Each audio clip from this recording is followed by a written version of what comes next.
What then is truth? A mobile army of metaphors, metonyms, and anthropomorphisms. In short, a sum of human relations, which have been enhanced, transposed, and embellished poetically and rhetorically, and which, after long use, seem firm, canonical, and obligatory to a people. Truths are illusions about which one has forgotten that is what they are. Metaphors which are worn out and without census power. Coins which have lost their picture and now matters only as metal, no longer as coins.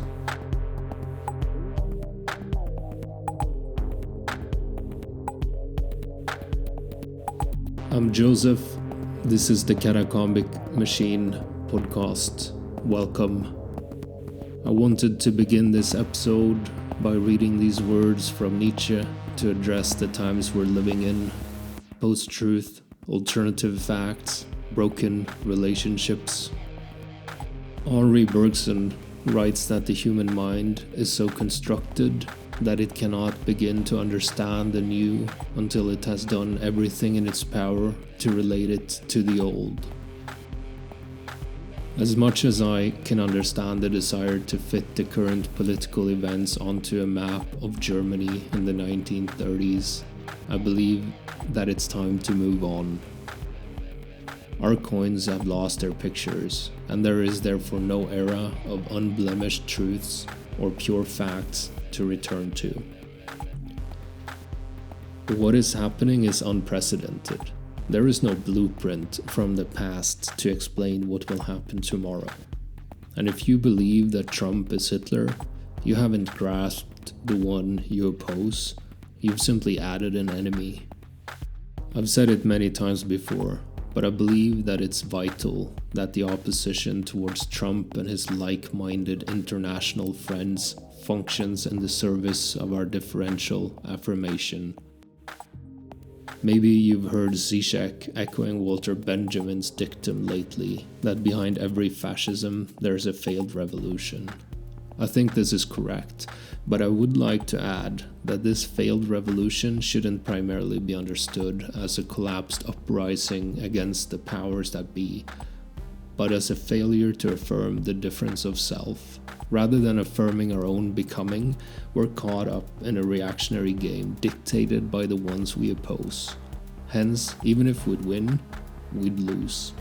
Nietzsche's advice thus rings true. Beware that, when fighting monsters, you yourself do not become a monster. So, we shouldn't allow for Trump or any other despot to limit our becomings, our creativity, or our ability to open up fields of virtuality. I obviously don't deny that there exist stark antagonisms, but as Deleuze says, difference doesn't presuppose opposition. Opposition presupposes difference. The power to affirm one's own difference can therefore not rest on antagonisms. That's how we become monsters. Rather, our opposition must be rooted in our affirmation of difference. Perhaps this sounds complicated, but I believe that it's important, because if we fail to affirm our own difference and rather allow for antagonisms to control us, these antagonisms will overcoat our vision, which in turn will make us blind to qualitative differences. And if you didn't understand that last point, then listen to this young student explain it to you. You lost because you told the poor, white, working families in rural Pennsylvania, Wisconsin, and Michigan that despite losing their jobs, despite their factories closing down and their communities emptying out, that they were the privileged ones because of their skin color, that they benefit from white privilege. You guys are the privileged ones. You guys are so fucking out of touch. You're sitting in your big comfy chairs in your large office spaces up in the ivory towers of university sociology departments. And you actually think we working class people give two shits and a fuck about your identity politics. You think we care about intersectional trans feminism when, look, I come from a working class family, all right? And the struggle doesn't discriminate. Anyway, rather than tweeting about the stupidity of Piers Morgan or burning trash cans, smashing windows at Starbucks, protesting Milo Yiannopoulos or whatever, I believe we should be talking about the production of human existence in a new historical context and how we can create communities beyond the present divisions. Because if Nietzsche is correct and truth is a sum of human relations, then what our time calls for is new and unexpected relationships that makes it possible to collectively affirm what is singular and rare. Alright, in today's episode I'll be talking to Conner Habib about identity, activism, religion, sex work and much more. Conner and I met last spring in Belfast, and we said already back then that we should record something together, so I'm happy that we now made it happen. Before we start, I just want to say that tickets are available to the Catacomb event in Gothenburg, which will take place in April, and that you can support this podcast by becoming a patron of the show at patreon.com/thecatacombic machine. Now, this is Conner Habib. Enjoy. I grew up in Pennsylvania in a really small sort of conservative town in Pennsylvania, and we had KKK marches down the street and neo-Nazi skinheads. Grew up around them.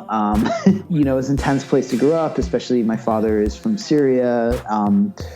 He is very dark complected, must have been very confusing to people in my town that saw him because he wasn't black or white, and those are really the only two choices you had, where I grew up. And it was mostly white. I think I absorbed a lot of the sort of anger and frustration that lived in that little town that I grew up in, but I translated it into punk rock growing up. I was really into punk music. I set up punk shows. I started a small record label. A lot of my friends were in bands. That almost is a way to sort of get to the core of what I'm about. Is like, how do you make the sort of pissed off punk rock teenager in you useful in the world? I mean, it's kind of without just remaining that, because that's what some people do. They just get older and they just stay that, and it becomes less and less productive as you get older. For most people, I mean, some people have been able to sort of leverage that, but how do you transmute all that kind of intensity into something productive and that's still rebellious, that still adopts the sort of idea of punk that it's like, basically, fuck you, I won't do what you tell me. I think, when people grow up like that, whether it's punk or something other, for many people it becomes sort of a legitimation for whatever they do when they enter into the system and just do what you're supposed to. Right, yeah, that's the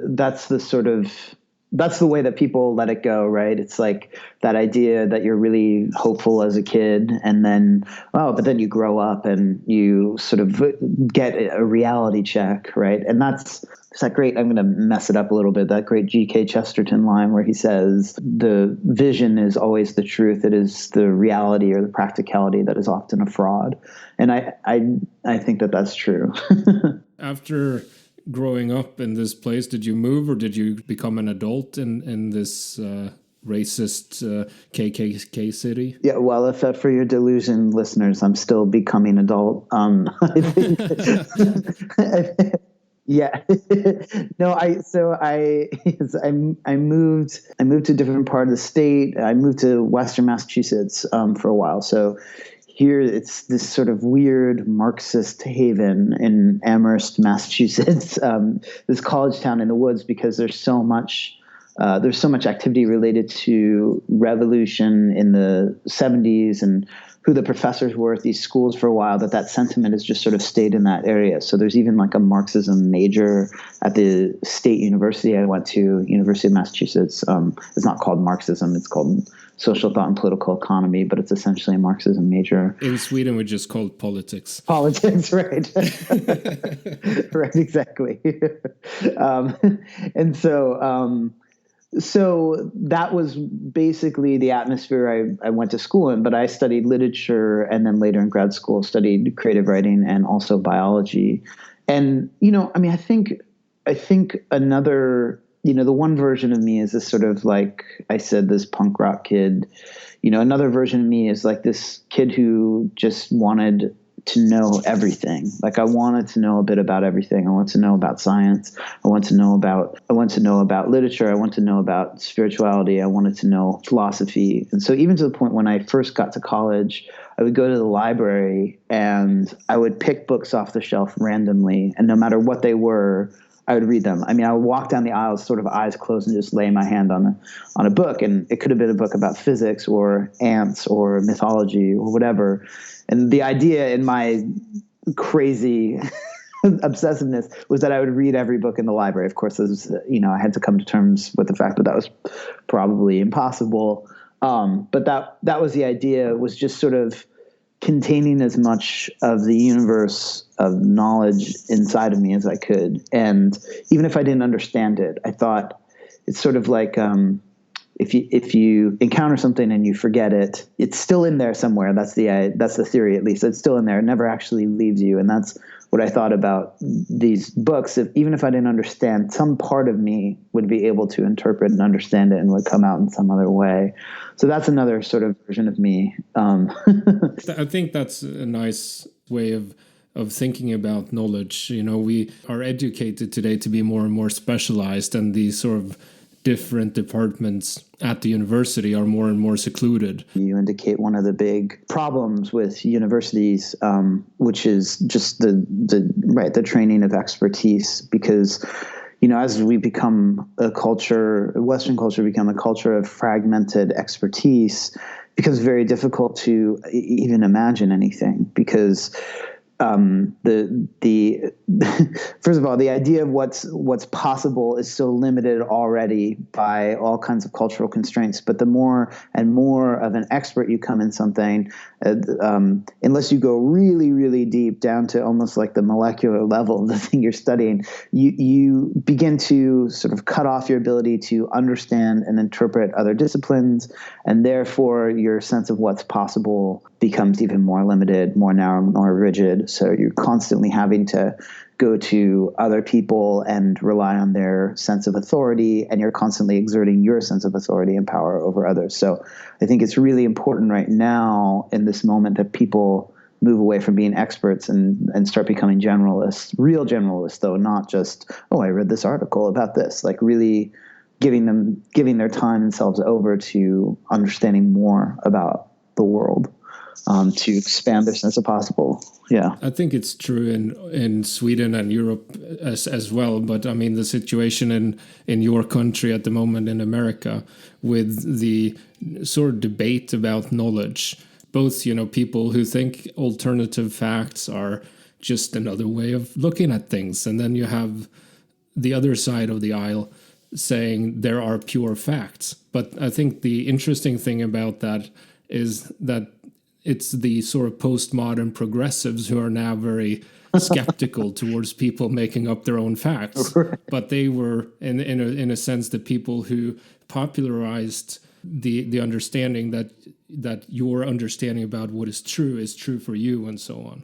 Yeah, I mean, it's it's funny, although almost expected, that people who had sort of invented this postmodern way of being would not believe even in the things that they said. So they say, well, the sort of factishness is like a fetishization of some concrete blah, blah, blah. Oh, but these people are making up their facts. No.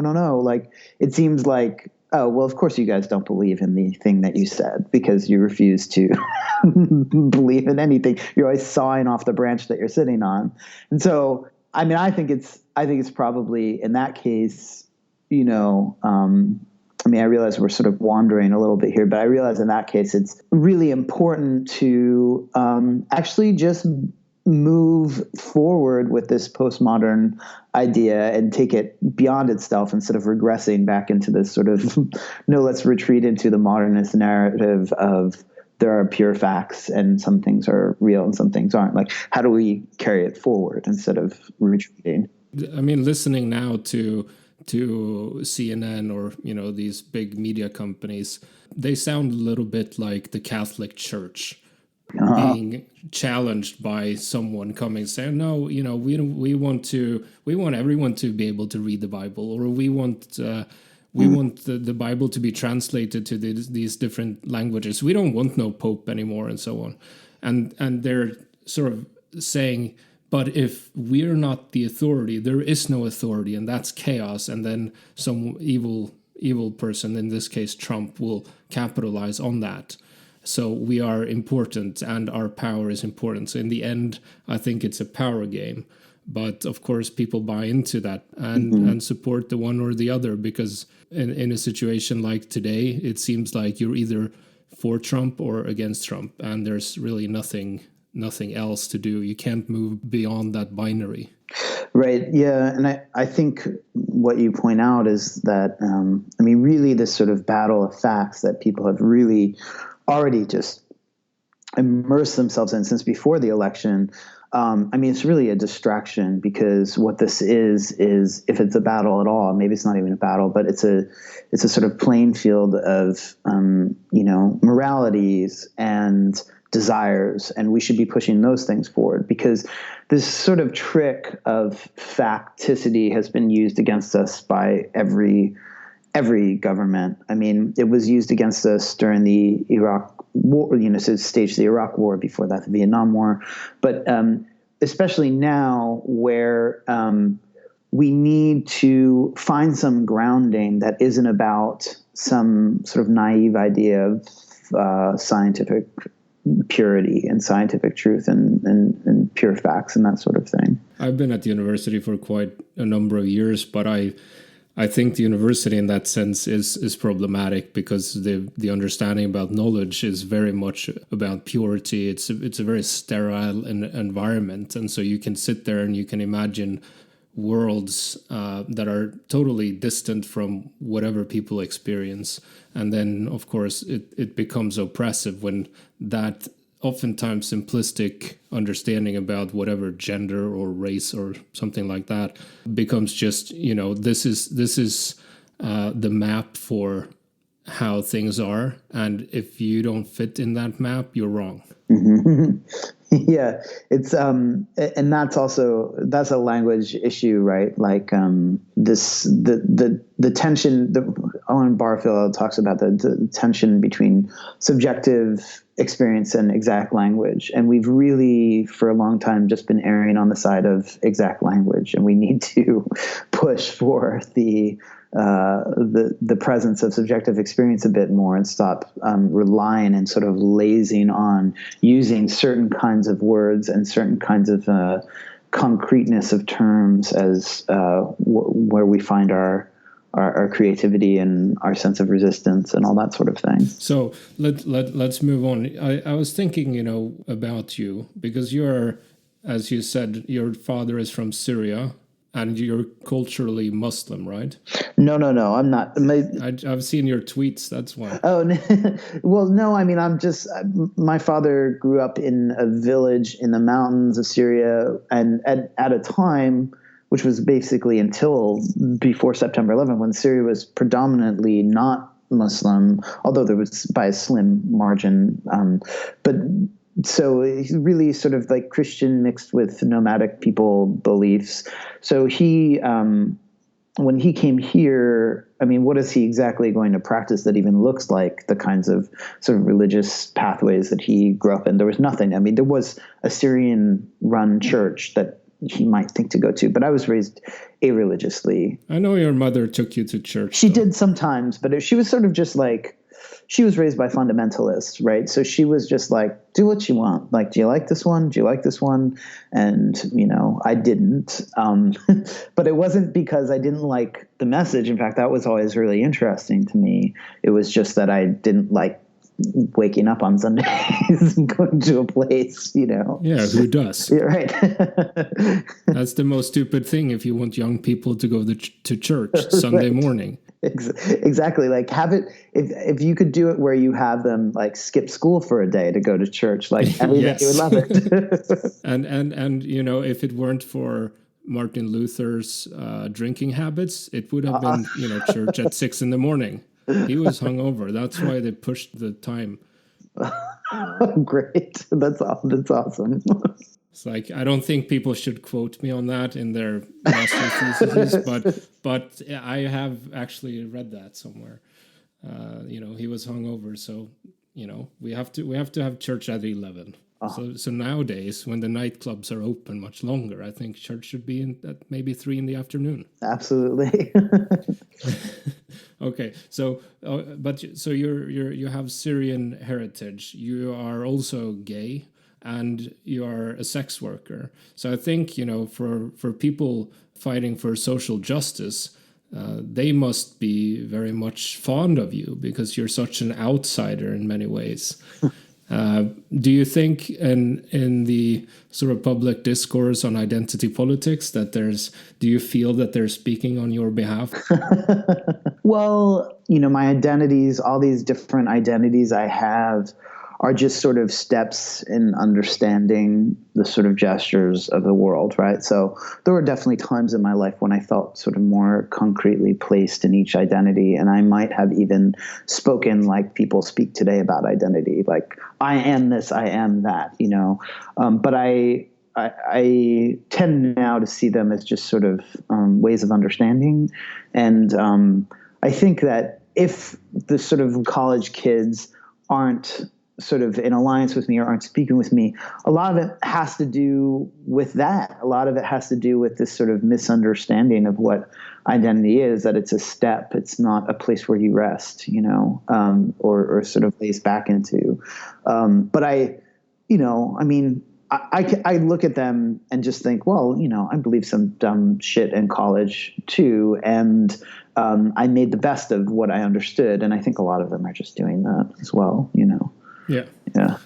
And I get in trouble all the time for saying bad things about identity politics. So I do think that there are some really interesting thinkers that would fit within that group of thinkers. I do think, however, on a more general scale, that there's a problem here. Because, as you said, this I am this or I am that sort of ontological claim about oneself. And it's a sort of essentialism. And I think that goes hand in hand with the now claims for more objective views of the world that we talked about before. And so I'm wondering what's going on here is the challenge of Trump, and of course in Europe we have fascism going on pretty much everywhere. Is this sort of forcing progressive thinkers and progressive people back into kind of essentialist worldview? And I'm not too interested in that line of thinking, and I think that there are more interesting ways of thinking. So I critique it, and ultimately I think it's a too reactive way of being that forces you into a game that you can't win because you're playing Trump's game. And he's best at that, which the election showed. Yeah, I mean, absolutely. It's right. Like you, there are certain aspects of this that really resonate with me and that I find really important. But I think that it's become this sort of like a place where people have duped themselves. They're,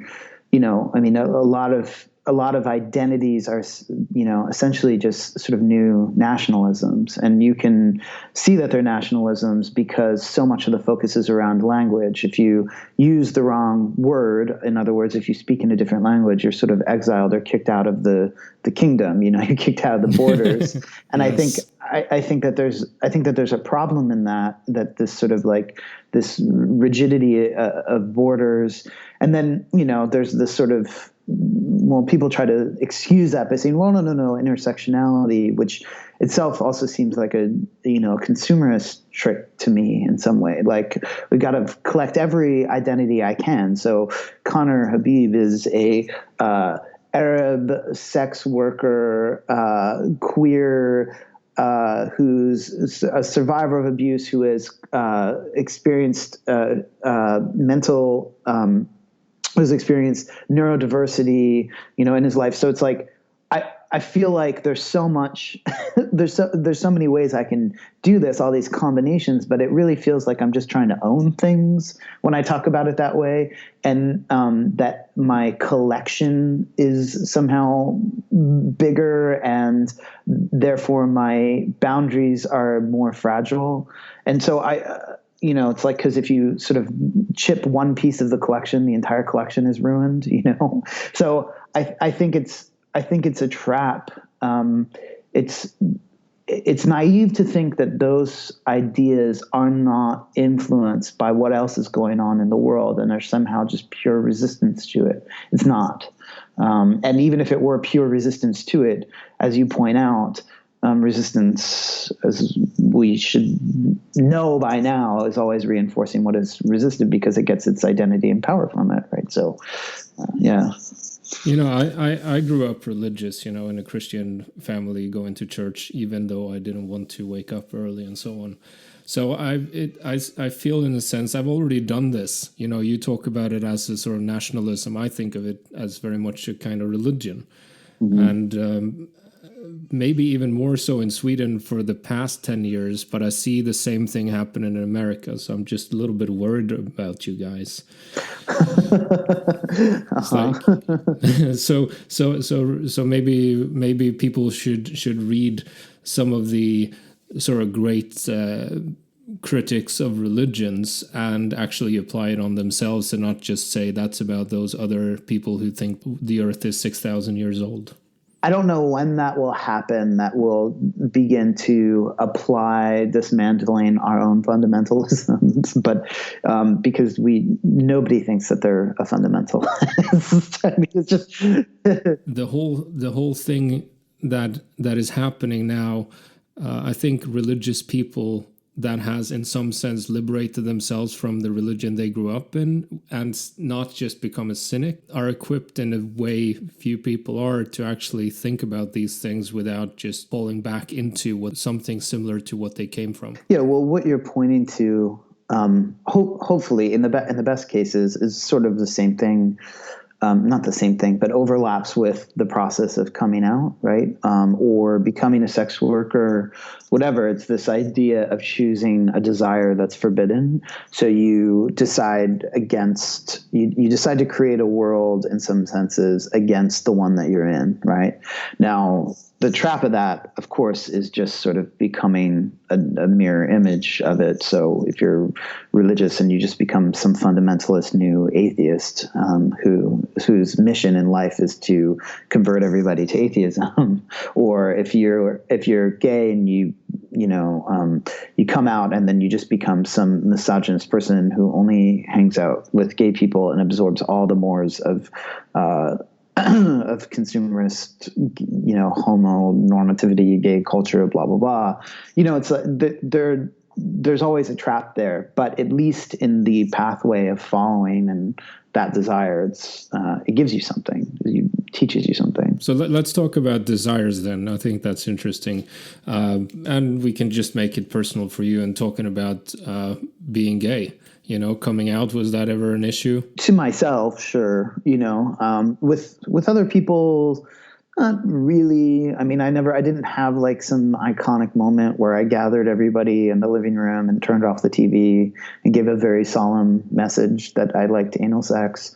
But I did just tell people sort of individually. I think the sort of bigger struggle in that for me is understanding what that might mean, and still that's something that I am trying to understand in my life, which is just my sexuality. What I'm looking for, or want us to move towards, is your interest in the sort of exceptional, or the rare, the singular, that doesn't fit within any sort of normative way of looking at things. And I think, philosophically, that's something that you're very interested in. So I'm thinking oftentimes that people's own life experience is important when it comes to wherever you end up philosophically. So I don't want to sort of label you as this gay guy and just talk about your identity as a homosexual. I just sort of said that's not what we should be doing. But I think the experience growing up and perhaps especially in a city like yours, and having these desires, and then actually having a philosophy that talks about this. So maybe you can move from your personal experience into sort of reasoning about philosophy and minoritarian perspectives. Yeah, well, I mean, I think that what you're pointing to is, or what you're making me think about is just sort of all the instances of feelings of isolation and alienation in my life, right? So it could be, growing up and having this sort of half Syrian identity, which is a full Syrian identity where I grew up for all purposes. Or it could be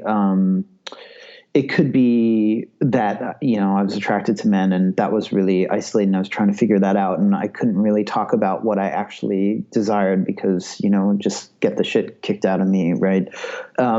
Or it could be just something disciplinarian. It could be that I later studied literature, but then also studied science, but was also interested in spirituality, particularly occult, was interested in spirituality, but became a sex worker. It's like all these ways of sort of being kicked out of the club I'm supposed to be in. And in some instances, kicking myself out intentionally. And I think, when I describe it in a sort of childhood framework, I say out of all the things that are like really most isolating, like whatever aspect of my identity, the most isolating thing of all was being an intelligent person. And that's something we're going to talk about. And we're so much to the fact that we're actually not supposed to even say, it's stigmatized to even say, like, I'm a smart person, right? Like you're not, that's like one of the worst things you can say in the US, at least. Like you don't say.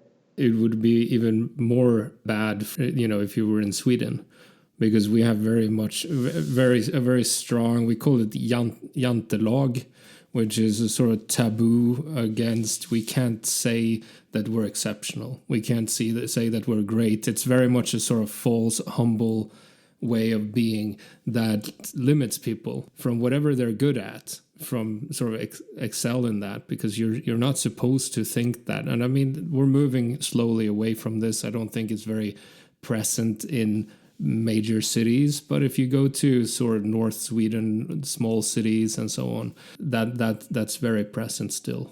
Well, yeah, I mean, it's a great point too, that if you're not supposed to say it about yourself, or you're not even really supposed to think it about yourself, then what determines whether or not you're smart are people who will choose you and tell you that you're intelligent, and then choose you for whatever agenda they might have, right? So when I talk about being, intelligent when I was growing up, that wasn't accepted by any of my teachers, for instance, in high school, who all hated me because I had an anti-authoritarian streak, because I thought what they were doing was not that interesting, right? But there's a sense of like, well, we can call anyone intelligent who's obedient and does the things that we ask them to do, yeah. Right? And that's still.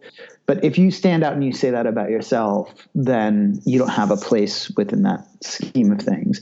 And so when I say it was isolating, I mean, in that sense, the isolation I felt from the people in power that were supposed to select me as being, worth something, but also isolating in the sense that people were just talking about things that weren't that interesting to me. The conversations all seemed the same. It was interesting for me to observe them having those conversations, but as far as immersing myself in them, that was never really that interesting. So when you talk about all the sort of ways in which I felt removed or marginalized, I just want to address that one. That's not really even an identity, just, or you wouldn't see it as an identity, it's just sort of a trait. I think that has to do with, the question that I sort of started out with here with desires, because you need a courage, or you need some kind of force pulling you, because it's so easy, even if you find yourself in a situation where you are exceptional,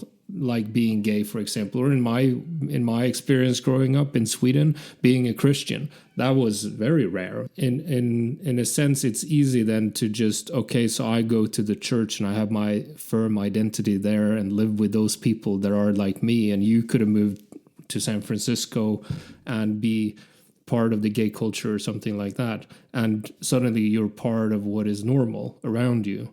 But I think the sort of desire that I'm talking about is that which sort of moves you to say, this is a force that's going to shatter every identity. It's not going to hold me back. It's not going to leave me somewhere where I say, this is who I am, but always be in this state of becoming. Does that make sense? Yeah, absolutely. I mean, I try to describe, not, I don't know, I have some sort of philosophical project, right? But I do sometimes think, what is my philosophy? Which I have no idea what the answer to that question is yet. But, I know part of the project is more about just sort of making transparent the parts of myself to each other, making them relate to each other, and how do they grow and bloom and open and unfold from one another. So it's not even a shattering; it's a sort of relation, and that's always a question. And I understand it's also, in some ways sounds very myopic, but I'm fine with that. Okay. So you said, and I've said, that you're a sex worker. So I imagine people wonder what that's about, or what that means, because you can be a sex worker in many different ways. So maybe we can just take something from your experience as a sex worker, what it has meant to you, and then we can maybe move into a conversation about rights and so on for sex workers, because you are an activist for those specific issues.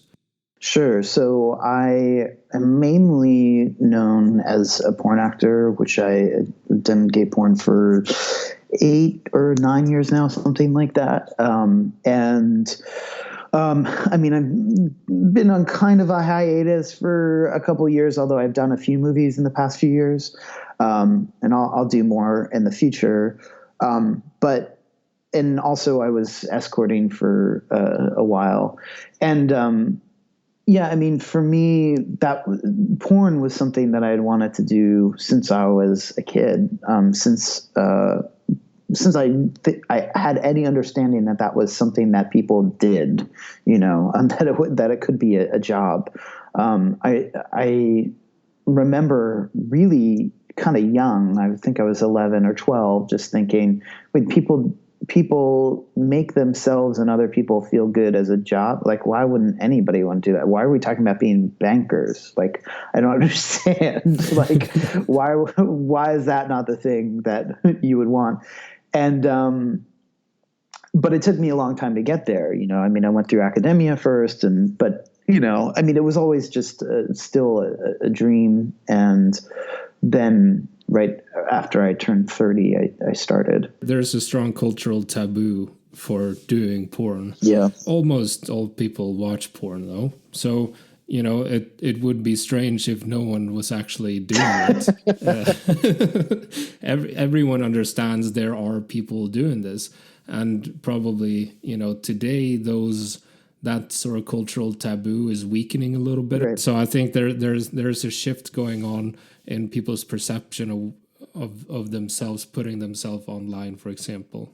People are doing it all the time. So I think the boundary, perhaps, talking about porn stars and normal people, the boundaries are blurring a little bit. Well, there's on the one hand, yes, right? I mean, I think culturally people are becoming a bit more open to that. And on the other hand, the laws now are becoming more repressive, which is, I mean, it's really ridiculous. So, a few years ago we had this sort of scandal, right, where Jennifer Lawrence, the actress, she had this, she had like naked pictures of herself that were someone hacked and leaked to the internet, right?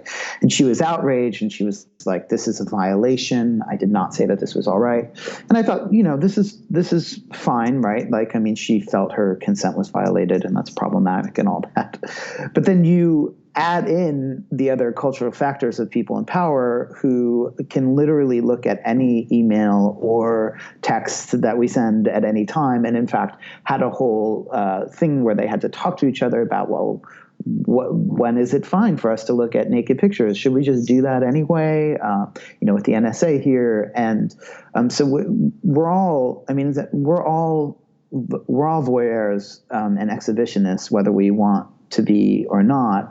It's just that we have a question in this culture about who controls when what is seen and who is seen. And so, I mean, I think that we might be sort of imbibing a sense of that. Well, we're being watched anyway, so why not reveal ourselves? And I also think that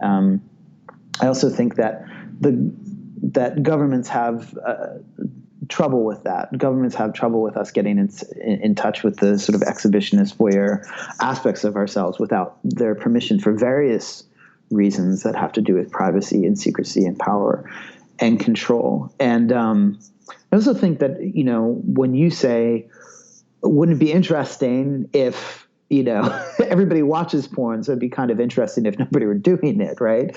And that is the funny thing about what you say is, like, that's what would happen if porn were somehow banned or illegal. I mean, our imaginations are pornographic. Like, we're imagining like fucking people and like sex all the time when we see people we're attracted to. So the idea of banning the actual representation of that in art just seems so preposterous and stupid to me, because it would continue and probably continue in a much more distorted way without the ability to externalize it. We've made progress in many areas, but there's nothing saying that there will not be regress going back to not only from the authorities. Donald Trump might say, porn is bad, no more porn in America. That's possible.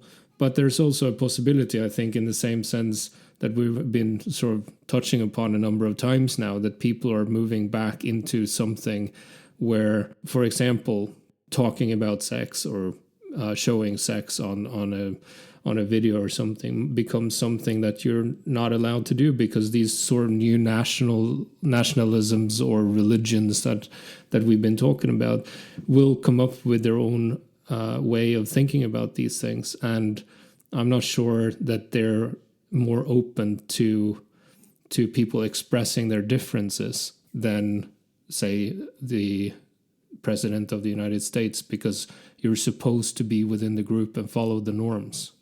Right. Yeah. I mean, it'll be really interesting to see. I mean, and particularly, we have, a president who has appeared in pornography, and his wife has also been in pornography. So it'll be sort of interesting to see what happens and the backlash with that, or if they take any action at all. I mean, our Congress right now is, the Republican controlled, and they had porn, part of their platform is porn is like a public health issue. And of course, you look into who is hiring sex workers, who is, consuming the most porn, all that sort of stuff. And obviously you're seeing this sort of repressive. I mean, basically what's happening is that they love a certain kind of repression linked to a certain kind of desire. So if we make porn open, I mean, that's not the only issue here, but if we make porn open, then we're messing with their repression desire apparatus. So, yes. Yeah. It doesn't matter much if you are a small feminist community or if you are a nation state. Right. As long as people are supposed to be following the norms of the group, anything that opens up for you to sort of follow your passions they will try to limit it.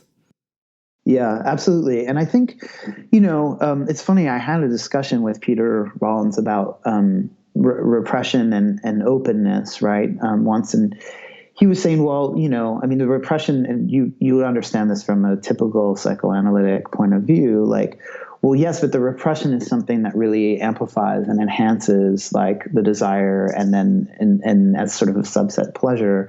So you don't want to get rid of the repression, right? But I mean, for my end, it's like, well, sure, you can engage with your repression in a much more intentional and free way, and that is I mean, that's this sort of like, again, this Deleuze-Lacan thing that you and I have sort of touched on briefly, tweeting back and forth to each other before, where it's like you have a positive space for what we call repression. It's not sort of a longing for something that you can't have, but what if you sort of just manipulated this positive feeling in certain ways so you could experience it? And that's what I think is possible with pornography. But as long as people are really terrified of trying that experiment, I sort of liken it to living in a nudist colony too. It's like those people aren't automatically, well, maybe some of them are, but a lot of them are automatically turned on by seeing a naked body. They have to engage intentionally with the desire to activate and eroticize the naked body that they see. So that's sort of more what I'm aiming for, and I think that is becoming more available to people now as they start doing these sort of, GoPro camera or phone camera, like porn of themselves, or taking erotic pictures of themselves or whatever. And erotic imagery becomes more available, not just to consume, but to produce on your own. Yeah, I was thinking of the book The Three Ecologies by Felix Guattari, Deleuze's friend. And, because he writes there somewhere that, the aim here is not that people should just follow every single desire. Because, of course, we have desires that we understand aren't good to actualize, like killing people or whatever. But the thing is, we need to understand where this is coming from, and not just simply say that we're going to obey the law because the law tells us we can't, although, the government can. We can't. But we need to find a way to sort of deal with the desires we have that are also not healthy for us, that are not good for us and others, of course. And I think, if you just have a strong moral law telling you not to do something, then morality is simply obedience. And obedience will not sort of contain that in a healthy way for you personally. And of course, there's going to be people violating it anyway. I oftentimes think about, reading it's like the nasty, dirty stuff in the Bible, prayers about killing one's enemies and stuff like that, because I think that's a way to creatively channel anger or frustration or whatever, to just take that stuff out of religion and try to pretend that religion is pure, like many progressives would do today, saying that, well, Jesus was a feminist, Jesus was pro-gay marriage, and just sort of impose their own clean, pure worldview on the religion. I think, it's important to keep that dirty stuff, because it's also a way for us to partly understand where people have been thinking very wrong things, but also where they have found creative ways to actually make these desires end up somewhere and not just destroy us from within. Yeah, I love that. I mean, I love also just sort of thinking about God certainly must encompass our fantasies as well. So why not fantasize about all these why not fantasize about pillars of salt and smiting people and this sort of thing? It's like that we can engage with that in our fantasies whenever we want. And that's also, one of the reasons why sexual acts that seem unhealthy, when they're ritualized and played out in a certain way, I mean, sex can be one of the healthiest places and the best places. Healthy might not be the best word, but I'll just use it because it's better than normal. One of the healthiest places and best places to work out impulses that you have, right? And so, when people, for instance, in the UK right now, there's this ban on porn that depicts rape, and I just think that this is one of the worst things you could do anywhere. It's you're actually demanding and suggesting that people not fantasize about something which people fantasize about, and unsurprisingly, women fantasize about it a lot. So of course it's banned from being displayed in imagery. So it's an assault in some sense on female sexuality, and instead demanding that people to encounter images or visions of rape that they rape. And so instead, you externalize it in this form where you're depicting aggressive sex, between two people who decide to enact, ritualize in a consensual way this thing to this display for people so can interact with their fantasies. So I think that, and there are all sorts of versions of that in your life, whether you make porn or not, or even if you watch porn, where you can participate in S&M or you can participate in incest in ways that are, obviously it's not actual incest. You call the person daddy when you have sex with him or, whatever. And so I think that it is a field, and I like that I like that what I say about sex, you're saying about the Bible, which is kind of nice. But the Bible has all that stuff in it. Yeah. I think the general sort of assessment here is that if you just suppress your desires, you are going to be a sort of miserable person living according to the rules of someone who wants power over you. And it's not going to be good for you. It's not going to be good for the people around you.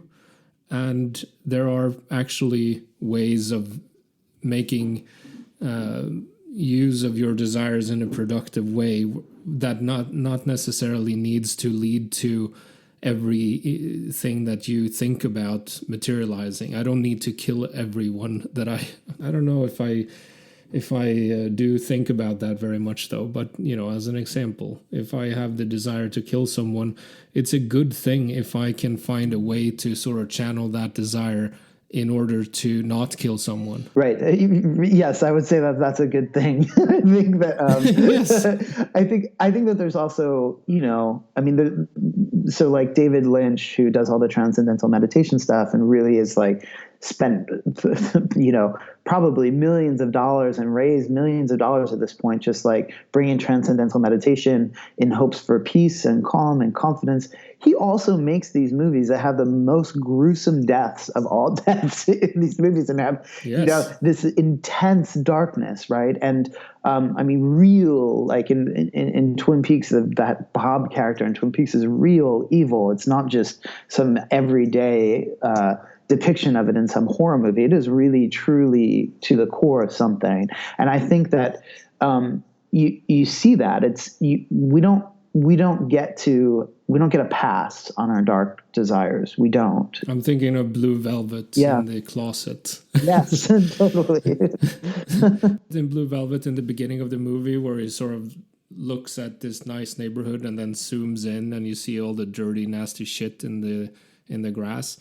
Yes. Yeah. The worms. Yeah, that's so brilliant. It's there for all of us, and just pretending it's not going to help anyone. So I think we've settled that now. But the thing we're saying that's additional to that, you can't just repress it or it becomes, is that there are these.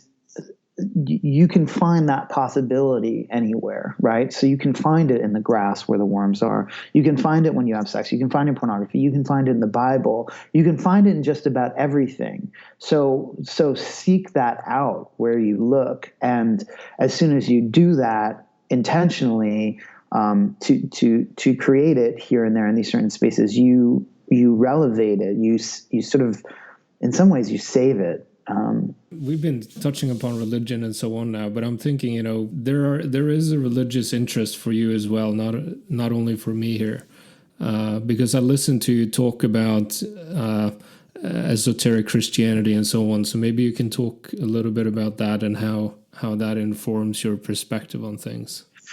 Yeah, so I grew up sort of a-religiously, not anti-religiously, but there was just sort of a shrug about religion when I grew up. And interestingly, I found it on my own and became very interested and very fascinated with it. And my sort of headquarters for that, my home base is anthroposophy, which I have the luxury of now speaking on a podcast in Europe where people know who Rudolf Steiner is, because nobody here knows who he is. So I have to go through a 101 when I talk about him in the U.S. But at least people know what Waldorf and Steiner schools are there and dynamic farming. But I think I mean, essentially, for those who don't, just this late 19th, early 20th century mystic, scientist, philosopher, sort of Leonardo da Vinci kind of figure, and practiced esoteric Christianity, and really the sort of foundation of all of it is a little more boring than some of the higher stuff with the hierarchies and the spiritual world and his notions of bees being linked to Venus and all this kind of stuff.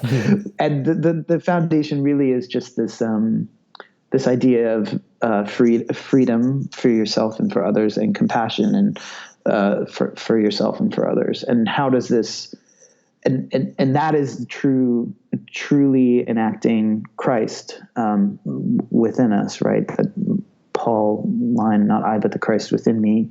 And so this idea of, but he means it really in an individual, case by case, person by person freedom and compassion. And so in some ways, I mean, he even refers to himself as an anarchist just because there's nothing else to be called, for him. He just says, well, I suppose, I guess I'm an anarchist. I don't know. Like, what else would you call me?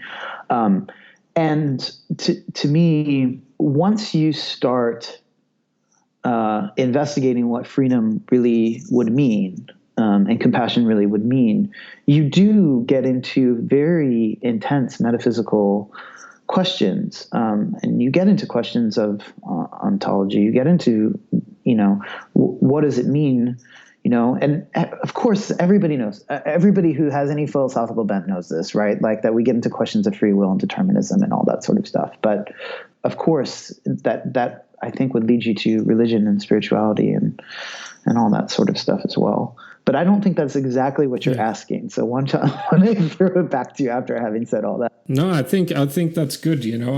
I've talked quite frequently about Henri Bergson on this podcast, and of course thinkers that are connected to him. Gilles Deleuze. I think there's a close connection to Nietzsche as well. Spinoza and so on, but the notion of freedom here, that something Deleuze writes, is that true freedom is to be able to articulate one's own problems, and I think that's something that goes back to Bergson, who talks about us confusing the less with the more, and so something then would be like asking the question, why is there something rather than nothing, as if there is this presumed nothingness that precedes being. To articulate a question like that presupposes a metaphysics that confuses the less with the more. Questions like that limits our freedom, so we get caught up in a game of thinking within a static world, while the real world is actually change. Yeah, well, I mean, it's interesting. It's interesting to me how much Steiner actually prefigures Deleuze. Some ideas that Deleuze, like the whole difference and repetition thing, Steiner speaks about quite extensively. The Deleuze claims, I'm the first person to have come up with, actually explicitly says, I'm the first person to have thought of this, but you can see it pretty directly in Steiner before him. But he also says things like, mirroring this Bergson thing, is like, he says, it's really absurd to think of how life emerged from death. Death emerged from life. That is, it's the exact opposite, and then goes on to say, it's really, we should never talk about the limits of humanity or other people's limits. We really only talk about our own, right? So when you talk about the, Deleuze pointing out this, articulating our own problems, I mean, Steiner might say in a very similar way, it's about articulating our potential, right? And our potential is actually, in fact, limitless. And so I think this idea that is sort of developing from us, sort of bouncing these thinkers and their quotes and all that sort of stuff back and forth, is just, again, this sort of broadening of possibility, and how limited our sense of possibility, how limited our sense of freedom is, and therefore also, because freedom is so entangled with compassion, how limited our sense of compassion must be right now. And so as someone who has become an outsider in so many ways, or someone who's interested in interdisciplinary efforts, all I've been trying to do is expand my sense of possibility. And I think, in fact, this is the urgent necessity of our time, because if you think about the people in power, particularly someone like Donald Trump, but we can think of other autocrats or worse, dictators, oligarchs, they have a limitless sense of possibility. They feel that the entire world and more, even just their entire imagination, is available to them, right? The thing that we have over them is that very often, because they want to be in power and because they want power so badly, their imaginations are actually quite limited and rigid and stupid. But their sense of possibility for achieving whatever they can imagine is really huge. So we need to have a greater sense of possibility than them, which means we constantly have to be creating and recreating ourselves and the world. And one of the best ways to do that is by constantly becoming the other to yourself. So you're always leaving this world. So I think Deleuze, in that sense, is one of the most important thinkers to access today, because he does not allow for a single. It's like he does not allow for a single static moment in experience. Everything is addition. And I think that's great, because what I sense is the response to people like Trump is not to be more creative than he is or to see more possibilities, but to reactively oppose him. And I think in relation to what I said before about Bergson, that means something like, our desires stirs up something within us that makes us ask questions. But these questions, when they confuse the less with the more, it moves us to simply negate whatever it is that we're opposing. And so if you have grown up in a Christian fundamentalist home, you rebel against that God that you've been taught that will damn you or something. And you end up in a position where your idea about reality still contains that God, but also the negation and the reasoning for that negation, because your whole worldview is dominated still by that God. And I think that's the same thing that I'm pointing to with someone like Trump, that when people simply react against Trump's worldview or qualifies his worldview, we're stuck in his game, and we need to be more creative. We need to allow for possible worlds that he don't allow to materialize, to actually materialize. We need to engage with those people that he says that these are bad people, right? Yeah, absolutely. I mean, I think that last point is especially important, because these quote unquote bad people have different worlds than ours, so they expand what we can imagine. But I also think, I don't want to take resistance off the table. I'm not saying you do either, but I want to take resistance off the table. I just want to point out that resistance without a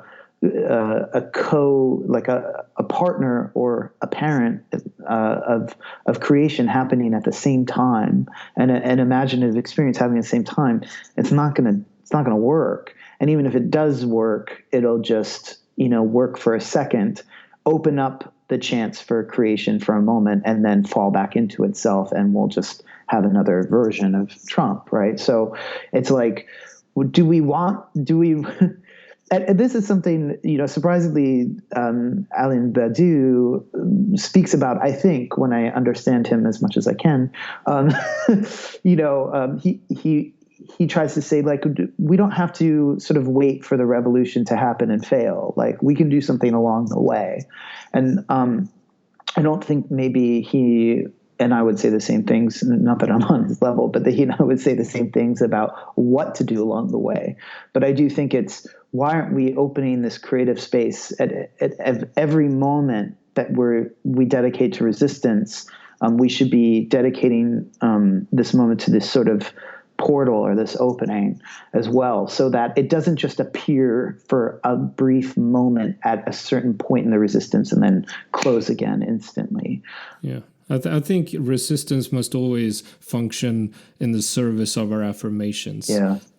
So I pulled up a little quote here from Deleuze, where he writes that if you don't admire something, if you don't love it, you have no reason to write a world about it. Spinoza or Nietzsche are philosophers whose critical and destructive powers are without equal. But this power always springs from affirmation, from joy, from a cult of affirmation and joy, from the exigency of life against those who would mutilate and mortify life. For me, that is philosophy itself. Yeah. End quote. I love that. And how that becomes sort of the motor for philosophy, the creativity. And I mean, this is the desires that we've been talking about all along. Yeah, I love it so much too. I mean, it's that, right? He said something very simple, like philosophy is the creation of new concepts, right? Like that's what real, true philosophy is. And I mean, to me, what could be, even if he's wrong, I accept what he says as the, first of all, I don't think he's wrong, but even if you want to argue that he's wrong, whatever he's pointing to, the creation of new concepts is the necessity, is the duty that we have right now. And so his imperative is correct. Yeah, so everyone should go read What is Philosophy by Deleuze and Guattari, because that's the book where he talks about that. So before we end, I want to ask you about sex workers' rights, because as we've been saying a number of times now, you're an activist, and so what's going on there in America? What are the issues worth addressing? You know, because if we work with the assumption now that there is this cultural taboo still at some level, at least, against people doing pornography, but also, of course, against people who are sex workers within prostitution or some other form. You know, these people are the people we should be hanging out with, right? They're the people that we should be talking to, that we should be learning from, and that we should be thinking perhaps about them as possible worlds that are not allowed to be realized because the sort of general society suppresses them.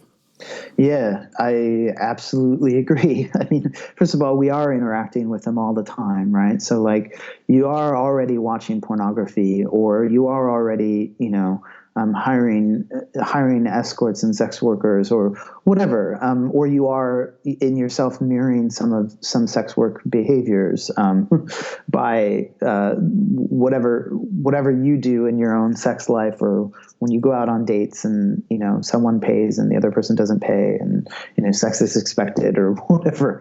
So, I mean, I think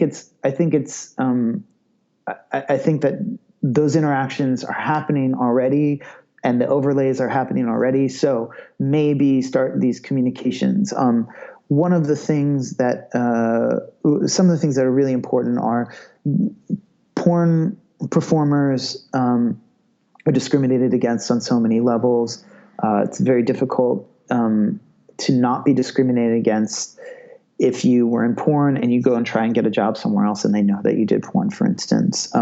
Not to mention cultural stigma, where having a relationship with somebody while you're in porn or after porn is very difficult for people because we don't have real conversations about sex in our lives in a mature way. And, you know, then there are laws like, you know, porn performers and escorts, sex workers, can have their PayPal shut down. They can have their bank accounts closed, all legally. So we have that sort of stuff. Then we have actual regulations with carceral, you know, implications. So prostitutes, escorts, other, whatever you want to call this sex worker demographic that you're thinking of, can be sent to jail.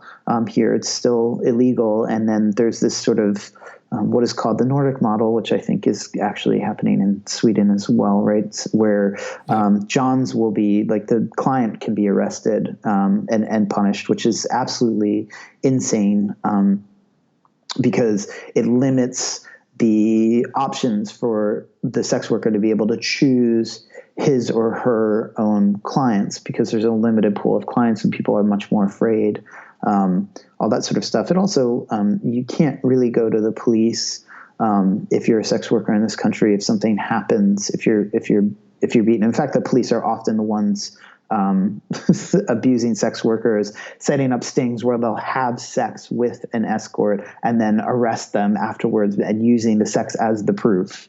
I mean, that's ridiculous. That would not be legal in Sweden. We can't do the police can't do that stuff.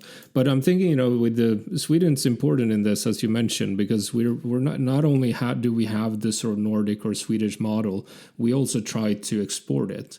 And I know Amnesty International has opposed it, and that stirred up a quite hefty debate here in Sweden about what Amnesty International are doing and so on. Why aren't they on this? They are on this side of the sex workers here, because from their sort of moralistic perspective, the sex workers are victims. So we need to help them, and we need to penalize the bad people who wants to have sex with them. But the environment created by this is, of course, as you say, not very beneficial for the people working in that profession. Well, I mean, Amnesty International's, now we're getting into claims versus desire, facts versus desires again. But I'm willing to err on the side of Amnesty International's facts and the reason why is because the Swedish and Nordic model present their foundation as factual as well. So if we're going to have a war between two sets of facts, Amnesty's set of facts is better. But if we're going to move into a sort of place of, what we want, well, what we obviously want is to be able to have access to consensual and pleasurable sex, and everybody wants that. And because our cultures Western are so restrictive and ridiculous about sex, sex work is absolutely necessitated. The best way to get rid of sex work, if you want to get rid of it, is to work to have a laborless society where nobody has to work to make a living, because that's obscene and horrible. I mean, work is a huge problem. And to create a state of actual sexual liberation, so people are not repressed. Now, you might still want to pay or contribute to people who are better at sex than others, or who can educate others, or whatever. But that's really the only way to get rid of sex work, is sexual liberation and getting rid of work. So I think we should move toward that instead of this stupid, repressive idea of, well, we'll arrest the men. First of all, also, where does that leave gay escorts? I mean, are they also the victims of these men? Where does that leave escorts who hire other escorts? Because that also happens, or porn performers that hire escorts. Yeah. No, but I think this has to do with the sort of overcoding of feminism, where women are always seen as victims. I'm not questioning that there are women who are treated bad, but I think it's a problem when women are supposed to identify with the identity of being an oppressed woman. Yes, it's also not just oppressed. It's oppressed women in the face of men. It's also that women are not supposed to have sexualities, and that no woman could possibly enjoy having sex. So they're not going to be able to have a job where, and I'm not saying, I mean, there are certainly sex workers who do it purely for the money, or actually I would not say purely, because that would be impossible. Why this job instead of another one? But who do it, primarily in their motivation for the money. But there are plenty of sex workers who also do it just because they like it. And I think that that's also part of the overcoding you're talking about, where labor has to be miserable in certain ways. Labor has to be something that you, in this country at least, I realize that you have a little bit more of, when the U.S. looks at Sweden, we think you have some sort of weird socialist paradise, right? Which I know is not true, but here the idea is that if you're working, you have to kind of hate your job, right? And so porn performers and other sex workers, it doesn't really look like we hate our jobs, I mean, some days we go in and we don't like it. Some days it's not fun and all that. But I'm just saying, from the outside, people looking in think that we all, and so that pisses people off. I mean, particularly, if you look at sort of views of straight porn performers. Women aren't supposed to have sexual desires, so they're whores if they're in porn. And men are supposed to be responsible economic providers and not just and therefore keep their nose to the grindstone and be miserable. So they're not supposed to just have sex with women for a living, because that's irresponsible and isn't, entering into the sort of monogamous provider family structure that we expect of men. And so there's all these other confounding factors.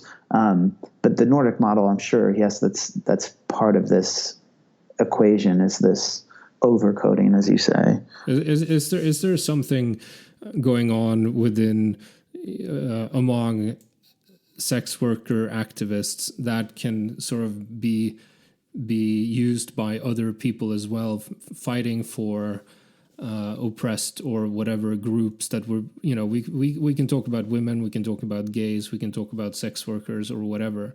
But I mean, people are trying and fighting for the rights of all these people. But as we've said now, there are tendencies, at least within these groups, to become sort of their own nations or their own religions, and perhaps not as free as would be good, at least from where we're standing.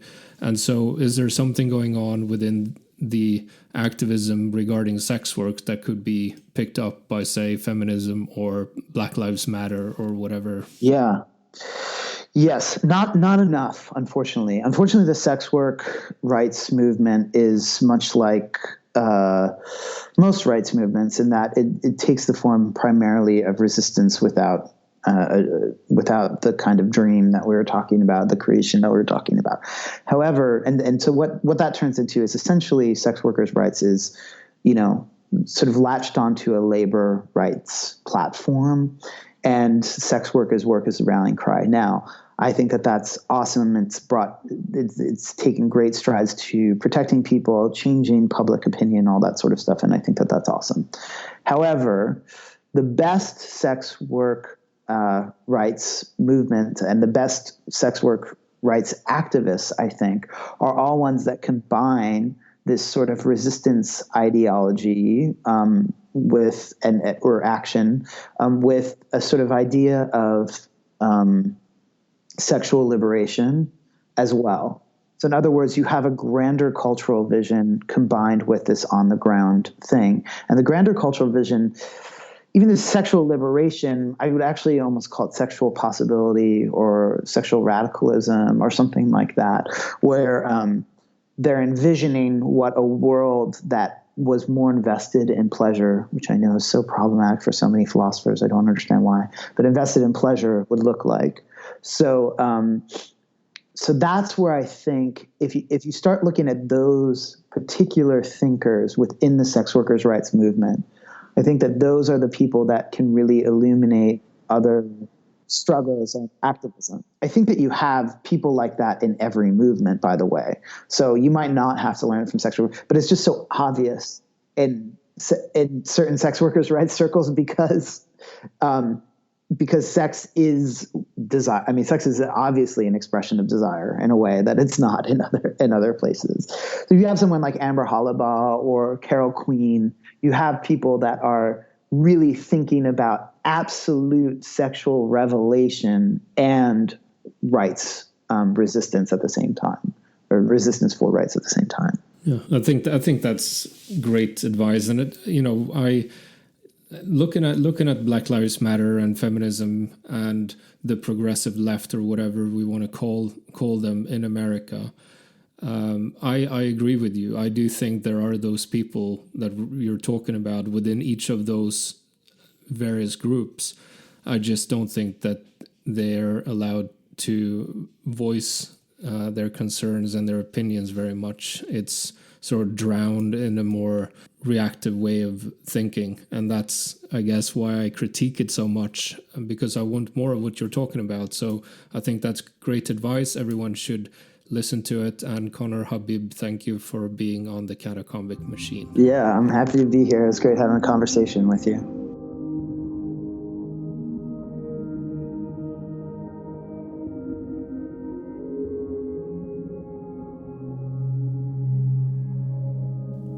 So that was Conner Habib. I had good fun talking to him I hope that you liked listening to it. That conversation really went all over the place. But I think there is, although a little bit messy to listen to perhaps, an undercurrent to the conversation that actually goes in line with my somewhat pretentious introduction to this episode. If you would like to email me, you can do that on thecatacombicmachine@gmail.com. Don't forget to buy tickets to the Catacomb event in Gothenburg. And please, if you appreciate the work I do, become a patron at patreon.com/thecatacombicmachine. You'll find a link to the Patreon page on the homepage as well, where you can read articles. The address is thecatacombicmachine.com. Till next time, take care.